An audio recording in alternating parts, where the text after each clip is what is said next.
is up, guys? Welcome to Dave's Cooking Show, and in a couple of days, nationwide's Transformers 5: The Last Night hits theaters. So in honor of that, I have decided that today on Dave's Cooking Show, we're going to be making the Last Carbonara. Carbonara is an incredibly simple recipe, easy. Let's get to it.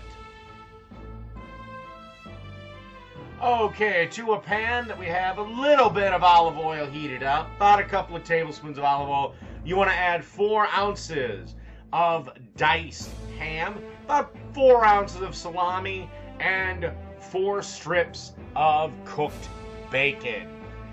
You can adjust these however you like. This is just the recipe I'm going, and this is for about 1 pound of pasta. So basically, stir these around occasionally, making sure that they don't burn and everyone gets coated in the wonderful olive oil. I would season with a bit of pepper. If you do wish it, some salt, but be very careful. There's a ton of salt in the bacon and the ham and the salami. So just some light pepper. Cook the spaghetti in boiling water for 9 minutes. Drain and let rest for 1 minute. Do not rinse off with cold water. I will show you why in a minute. Okay, so in a very large bowl, this one's about 2.5, 3 gallons, you want 4 eggs and the yolk of 1/5 egg. It just adds a little bit more creaminess. I always put the yolk in. Then you want to dust the whole thing with Parmesan cheese. I didn't really measure anything, but I would put it at about 1/3 of a cup if you have to have a measurement, but basically a good dusting. Then you want to grab a whisk and basically beat the shit out of this until everything is combined. And that's basically it. This is your carbonara sauce. Don't worry about raw eggs. First off, your odds of getting salmonella poisoning are about 1 in 5 million. But trust me, the pasta is going to take care of this. Okay, through the magic of cooking show editing, our pasta is done, drained, and rested for 1 minute.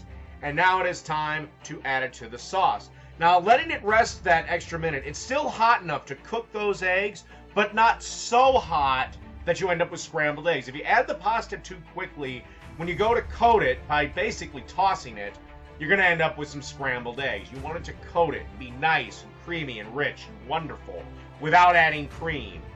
Now, take half of the meat mixture that, basically needs about 5 minutes on the stove and set aside to rest. Don't worry, that lovely pasta will heat it right back up. And then you want to toss to coat it, making sure to keep everything in the bowl, unlike I just did. Okay, when it's all nice and coated, transfer it from your mixing bowl to a serving bowl. Then, just spread the rest of the meat mixture over the top and serve to your guests. And then to serve, grab a plate or a very large shallow bowl like this and place some pasta in the bowl. Okay, last thing just before you serve it is to dust more Parmesan cheese over it and give it a couple of twists of freshly ground black pepper from a pepper mill. I also serve this with Parmesan at the table and with a pepper mill at the table so people can do this to taste. So, that's it for the Last Carbonara. So before you go see the movie, try this dish out. Some folks have a strange idea of entertainment.